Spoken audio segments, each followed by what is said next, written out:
in respect of it. Mr. Speaker. I call the honourable member Alfred Nairo.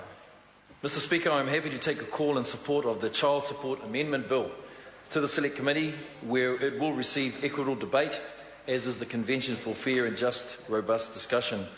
Family breakups can be difficult and traumatic, and often it's the children that suffer the most, Mr. Speaker. Financial instability following a breakup is all too common in our communities. I firstly want to commend the Minister on ensuring that this bill has been strongly shaped by intensive consultation. The Government Supporting Children discussion document ran through September and October last year in nearly 2,300 submissions.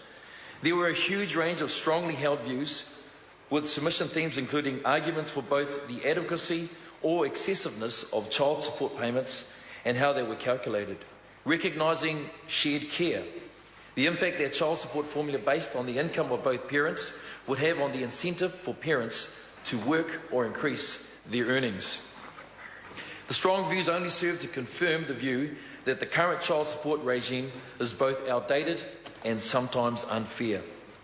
The system focused too heavily on penalties, and people were not coming forward to IRD to make payments, and so the debt sat at $2 billion, and 60% of that debt was from overdue penalty payments.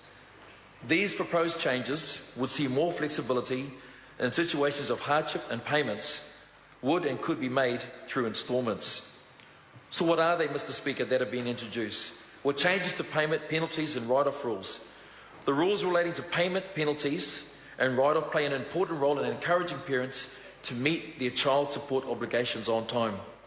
Debt from unpaid child support is $2 billion, or 60% of the debt unpaid over penalty payments. What happens is people get behind in their payments, Mr. Speaker, and they incur interest and penalties, and the figures get to be very huge, and they drop out of the system because it becomes just that too much difficult.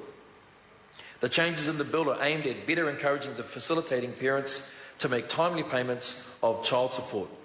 The bill, number one, allows for compulsory deductions of child support from the employment income of paying parents. Introduces a two-stage initial penalty, with the current full 10% only being charged if the debt remains unpaid after 7 days.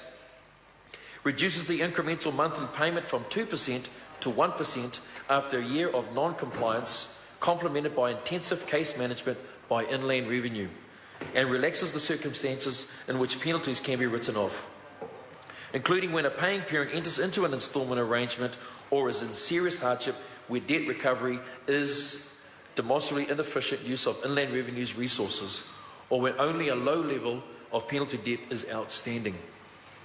And lastly, allows Inland Revenue to write off assessed debt owed to the Crown in relation to receiving a carer who is a beneficiary on serious hardship grounds. These changes bring New Zealand in line with Australia policy, and New Zealand has a mutual agreement with Australia for child support payment cases, and the law will make it easier to deal with the unpaid child support. Mr. Speaker, I stand in support of this amendment bill for support to the children who are most in need. Thank you, Mr. Speaker. I call the honourable member Sue Moroney.